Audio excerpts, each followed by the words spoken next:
రఘురామకృష్ణరాజు తనని ఒక ఎంపీ స్థాయిలో ఉండగా అరెస్ట్ చేసి, కాళ్ళు చేతులు కట్టేసి కొట్టారు, తీవ్రంగా హింసించారు అన్నటువంటిది ఆయన ఆరోపణ. మేమేం కొట్టలేదు, ఆయన సెంటిమెంట్ డ్రామా ఆడుతున్నాడన్నది పోలీసుల వ్యవహారం. అప్పుడు గుంటూరు ఆసుపత్రిలో ఏమీ తగలలేదని చెప్పటం. కాకపోతే ఆ తర్వాతన మిలిటరీ హాస్పిటల్‌లో వచ్చేటప్పటికి ఎయిర్ క్రాక్స్ పాదాల్లో ఉన్నాయని చెప్పడం. ఎయిర్ క్రాక్స్ అంటే వయసు పెరిగినటువంటి సందర్భంలో సహజంగా వస్తుందని వీళ్ళు, లేదు కొట్టారని వాళ్ళు. అదే తరహా కథంతా నడిచింది.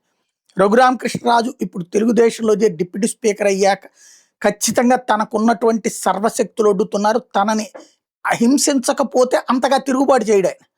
ఎవడైనా సరే ఏమీ లేకుండా అప్పుడేదో డ్రామా చేసుంటే ఇప్పుడైతే గొడవ చేయాల్సిన అవసరం లేదు.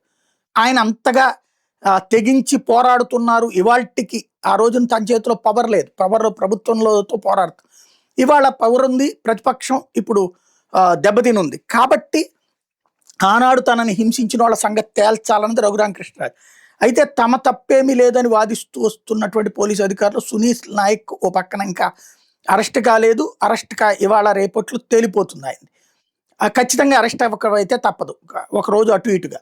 ఇంకోవైపున ఐపీఎస్ డీజీ స్థాయి అధికారి సునీల్ కుమార్, ఆయన అరెస్ట్కి రంగం సిద్ధమవుతుంది అన్నటువంటి వేళ ఆయన తిరుగుబాటు ప్రారంభించారు.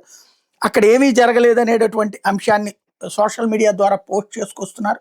నిన్న ఏదైతే రఘురామకృష్ణరాజు క్రికెట్ ఆడుతూ రన్లో పరిగెత్తినటువంటి సందర్భంలో ఆయనకి తగిలినటువంటి గాయాలని టచ్ చేస్తూ జస్ట్ అలా పడిపోతేనే 2 చోట్ల ఎముకలు విరిగినాయి.